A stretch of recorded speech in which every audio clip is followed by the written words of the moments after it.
在湘西侗族居住区平阳乡，住着一位60多岁独居老妇人。据说她能够回忆前世的经历，因此被称为转世人。当地人又称她为石爽人。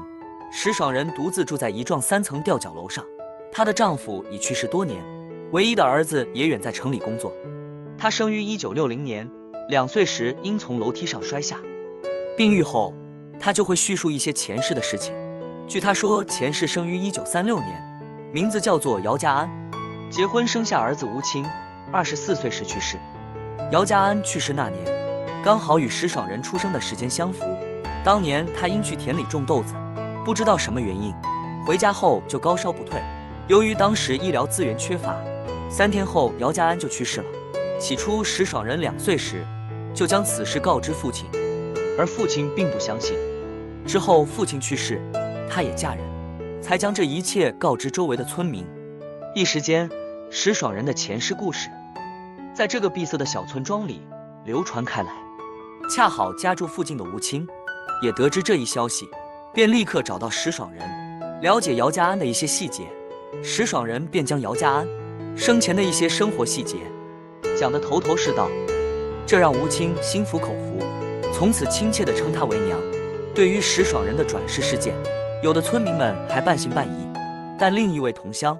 叫何兹娜小姑娘的转世事件却令所有人震惊不已。小姑娘何兹娜在2岁时突然叫父亲何斌为哥哥，彼时何斌以为女儿年纪尚小，对称谓还不够清晰，因此并不在意。但后来何兹娜又讲述了何斌妹妹何晴生前的一些事情，才让何斌相信女儿的非凡。何兹娜讲到，何晴出事那天上午，她上山砍柴回来，想要游泳凉快，未曾想当游到水深的地方，突然腿部抽筋，最终陷进漩涡中溺水身亡。为了证明女儿讲述内容的真实性，何斌还带着女儿到何晴出事的地方，但诡异的是，女儿都能讲出当时死亡的细节，这让何斌不得不相信女儿很可能是何晴的转世人。原本平阳乡地处偏僻，与世隔绝，封建迷信思想根深蒂固，再加之石爽人和何兹娜的转世传说，这让当地更多人莫名地回忆起了前世的记忆。据当地相关部门统计，不到1万名的平阳乡竟然有110位自称为转世人，这还只是2015年的统计数据。尽管在国外其他地方也有转世人的存在，但在一个小小的村庄里有上百人的转世人，这也算得上是奇迹了。因而有一些好奇的记者前往转世村寻找答案。经过几个月的实地考察后，发现这些转世人身上有几个相似地方。其一，转世人第一次讲述前世的经历，大约是在2至7岁之间。其二，那些分享前世经历的成年人家里都比较贫穷，想要让他们讲述前世故事，还需要先收费。调查报告发布后，引起了很多学者专家关注。为了进一步揭开转世村的真相，也纷纷前往实地调查，但调查结果都不尽如人意。中南大学教授黄进曾多次踏入平阳乡考察，并运用科学的催眠术引导转世人讲述前世的生活，再使用测谎设备进行验证，也未找到转世人背后的原因。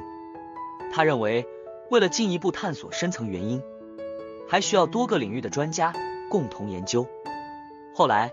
通道县组织专家团队对转世村的怪象重点研究，结果表明转世人确实存在，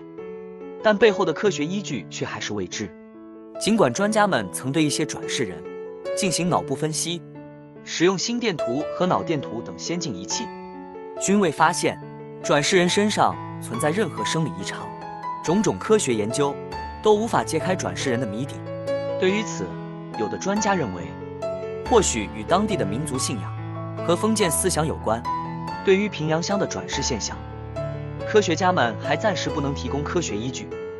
但这并不阻碍平阳乡的经济发展。如今，随着各地旅游业发展，地处幽静又具有民族特色的平阳乡，也成为了一个热门旅游胜地。相信在当地有关部门带领下，平阳乡经济蒸蒸日上，村民们的小日子越来越红火。